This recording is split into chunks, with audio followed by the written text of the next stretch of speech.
कर्मण्येवाधिकारस्ते मा फलेषु कदाचन मा कर्मफलहेतुर्भूर्मा ते संगोस्त्वकर्मणि. मानवी शरीर हे निरनिराळ्या अवयवरूपी अलंकाराने नटलेले असून ते सोनं, चांदी आणि रत्नाहूनही मौल्यवान आहेत. तसेच ते निसर्ग देवतेचे सुंदर मंदिर आहे. अशा मानवी शरीराची निर्मिती करणाऱ्या त्या विधात्याला कोटी कोटी प्रणाम. आपल्या हातून सत्कर्मे घडावीत त्याची जाण प्रत्येकाला हवीच. आचार, विचार, उच्चार, सदाचार, विवेक ही कर्म म्हणजे मानवरूपी वृक्षाला लागलेली सुमधुर फळे होत. शरीर म्हणजे परमेश्वराची जिवंत मूर्ती.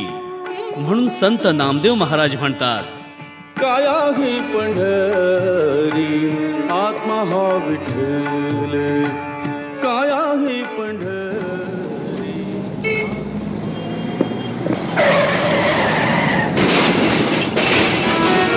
ऍक्सिडेंट! अरे बापरे! अगं बाई गं! हे चल चल चल चल, त्याला लगेच ना हॉस्पिटलमध्ये न्यायला हवं. चल चल चल. आता तुम्ही प्लीज सगळी लोक बाहेर थांबा. Sister, don't waste time. Blood खूप गेलंय, तरी ब्लडची व्यवस्था करायला सांगा. Come on, hurry up. लोक हो, अशा आणीबाणीच्या प्रसंगी कशाची गरज असते तर ती रक्ताची. रक्त, रक्त कोणत्याही जाती धर्माच्या माणसाचे रक्त, कारण त्याचा जीव वाचणे महत्वाचे असते. तेव्हा आपणही रक्तदान करूया. तुम्हालाही रक्ताची कधी गरज लागेल सांगता येत नाही. अरे गण्या, तुला समजलं का? काय रे? अरे आपल्या भाऊच्या दोन्ही किडन्या फेल झाल्या. अरे डायलिसिसवर ठेवलाय त्याला. काय बोलतोस? पण असं किती दिवस रे त्यांना डायलिसिसवर ठेवणार? अरे काय सांगतात नाही, पण म्हणजे वहिनी पण किडनी देत होत्या, पण मॅच नाही झाली रे. आता ते ZTCCच्या माध्यमातून भाऊनी अनेक हॉस्पिटलमध्ये किडनीसाठी रजिस्ट्रेशन केलंय. बघू कधी त्याचा नंबर लागतो ते. अच्छा अच्छा. डॉक्टर डॉक्टर बघा ना, बघा माझी मुलगी ना पोटदुखीने कशी कासावीस झाली आहे. डॉक्टर बघा ना प्लीज. ठीक आहे, तुम्ही पॅनिक होऊ नका. हे बघा, तुम्ही जरा बाहेर थांबा, मी तपासणी करून सांगतो. डॉक्टर, काय झालंय माझ्या मुलीला? हे बघा, तिचं लिव्हर निकामी होण्याच्या मार्गावर आहे. लिव्हर ट्रान्सप्लांट करावं लागेल. कोणी लिव्हर दान देते का बघा. डॉक्टर साहेब, आम्ही गरीब माणसं, आम्हाला कोण मदत करणार? डॉक्टर, कॉट नंबर 4चे जे पेशंट आहेत ना, त्यांचे नातेवाईक आलेत, त्यांना बोलायचंय तुमच्याशी. हो का? पाठवा त्यांना. नमस्कार डॉक्टर. ते हे बघा, तुमच्या मुलाच्या हृदयाला छिद्र आहे, त्याचं हार्ट ट्रान्सप्लांट करावं लागेल. आपल्याला तशी तयारी करावी लागेल. अरे हेच ते डॉक्टर बरं का, डोळ्यांचे डॉक्टर, ज्यांनी गोरगरिबांकडून कोणतीही अभिलाषा न बाळगता मोतीबिंदूवर शस्त्रक्रिया केल्या आणि त्यांना दृष्टी दिली.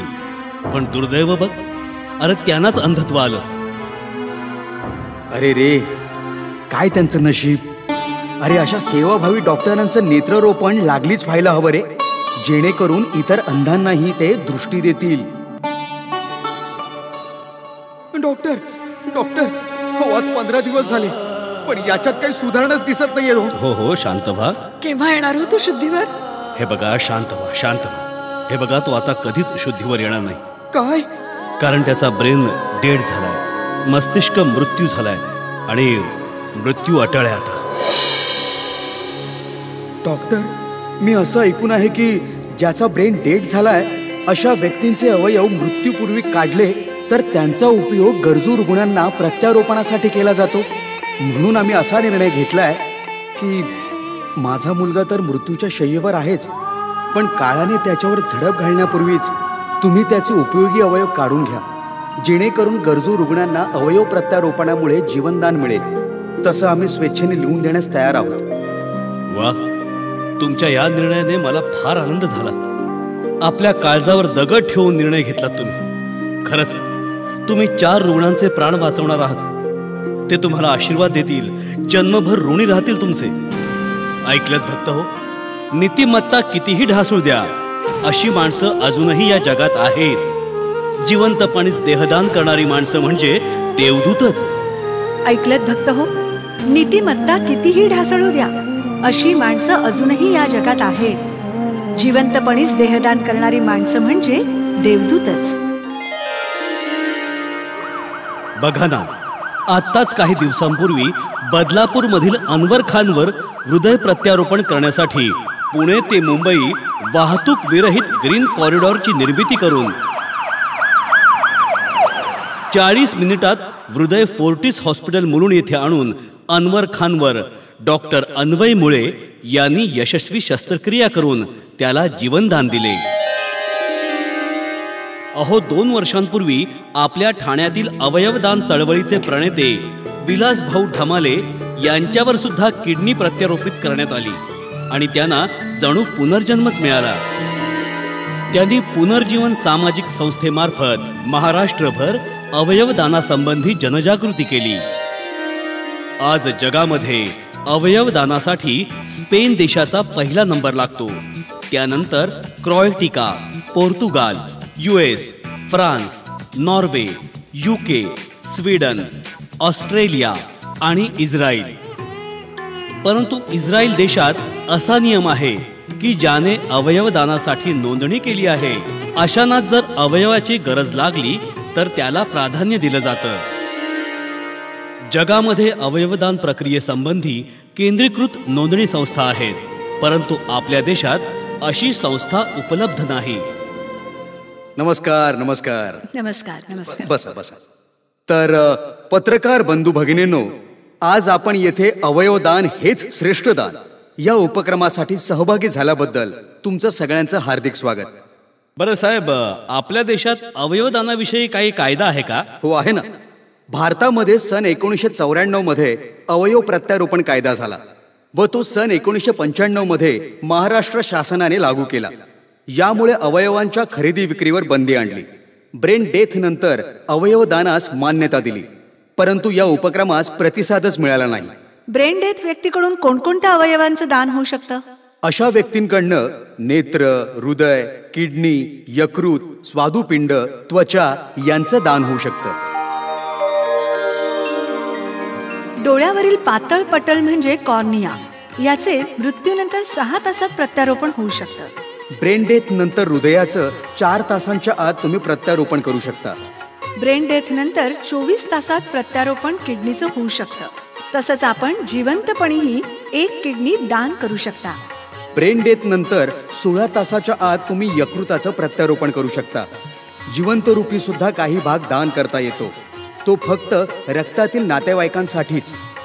ब्रेन डेथ नंतर फुफ्फुसाचं प्रत्यारोपण तुम्ही 6 तासात करू शकता.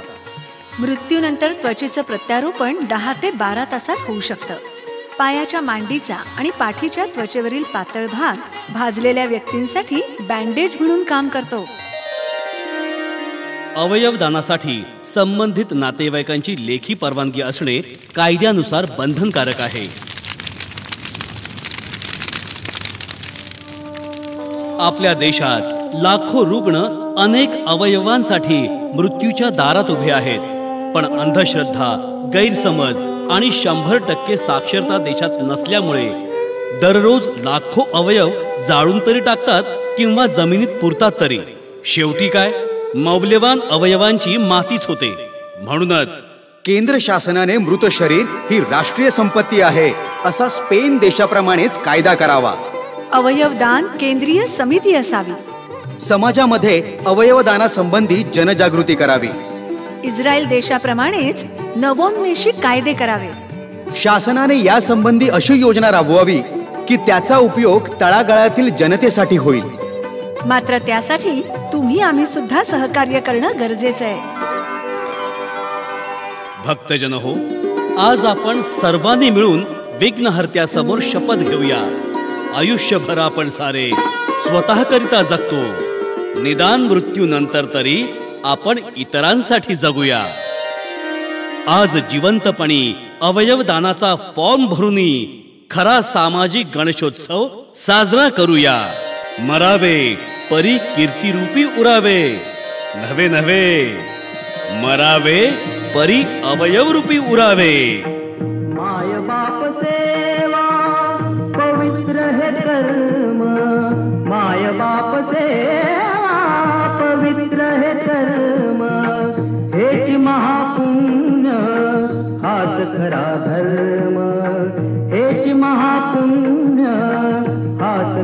धर्म, हाच खरा धर्म, हाच खरा धर्म, हाच खरा धर्म.